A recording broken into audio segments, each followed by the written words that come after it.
lateral is side to side, diagonal is diagonal.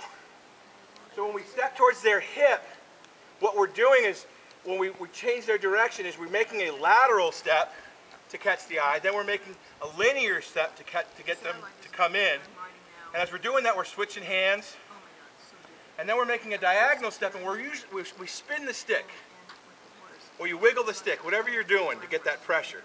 But if you notice, when I made that diagonal step towards his hip, the stick, when it spun, really put pressure on his butt. He said, I need to move that, I need to move out. Yes, sir, let me move my butt. But if I don't make that step, if I make it small, or my energy and intent is low, his energy is low. But when I say, big step, come to me, move that hip, I'm going to point and move that hip, you get more energy out of it. So remember that when you're working with your horse, you're working with yourself, you exaggerate to teach, yes, you reduce to refine. So you're just going like this? Yeah, come here, come here. Yes, just pointing a little. Now the interesting thing is I can see him starting to tune out a little bit because he's had a bunch of different people work. And so he's like, I've had enough. You know, and they're letting you know.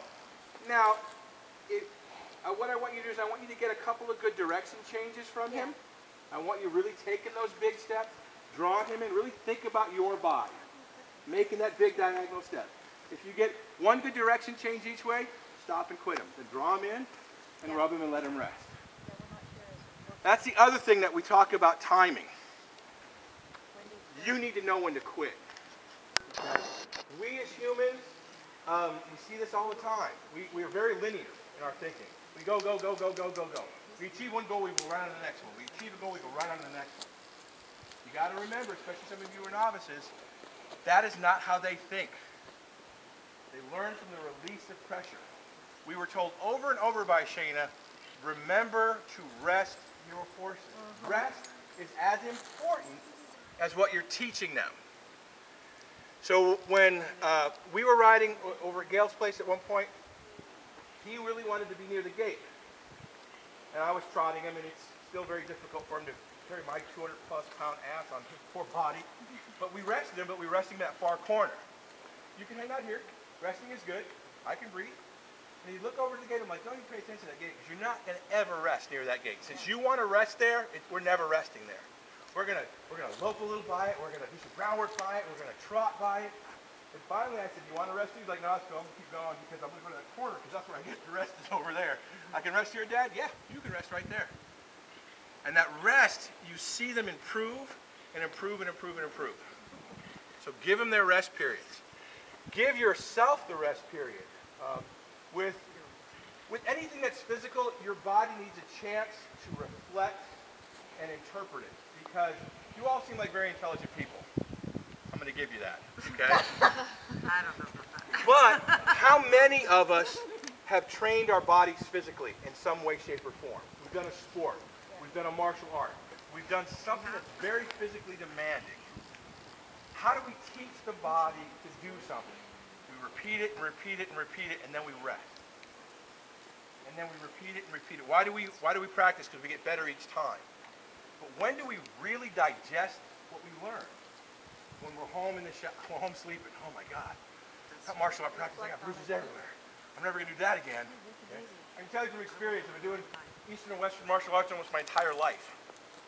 When I learn is when I'm resting, driving home from practice. Ask Lori. Think about it. I'm talking for the next 10 to 20 minutes about what happened in that section.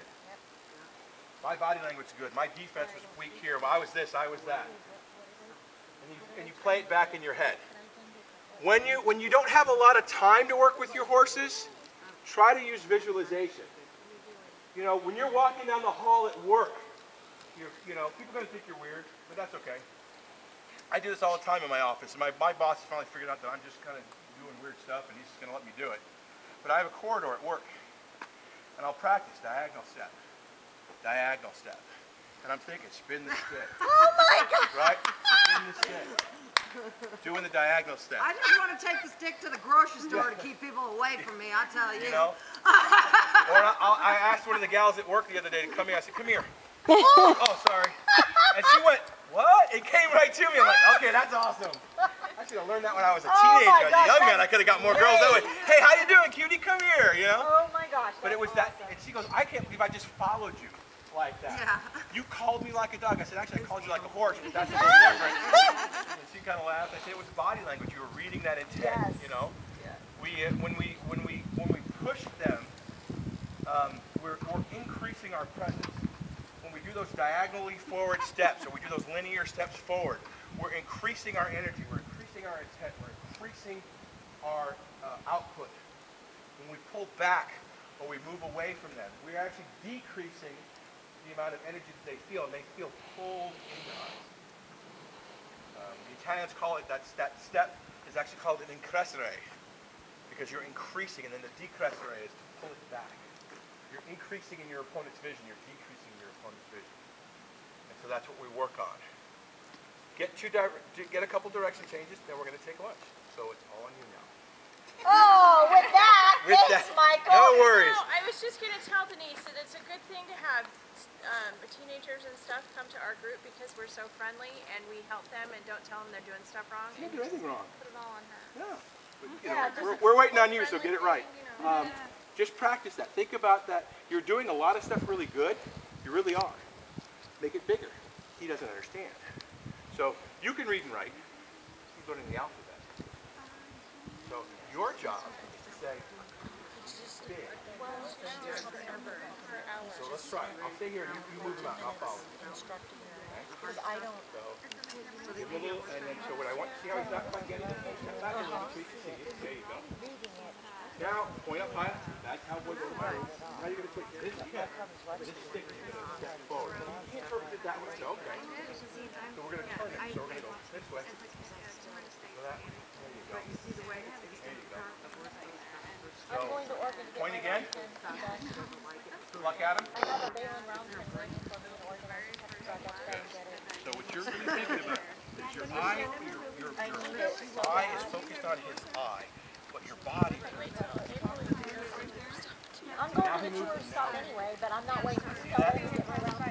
right. So if you think that your belt buckle points towards his jawline, your shoulder is behind this hip area. See, you can keep the pressure here.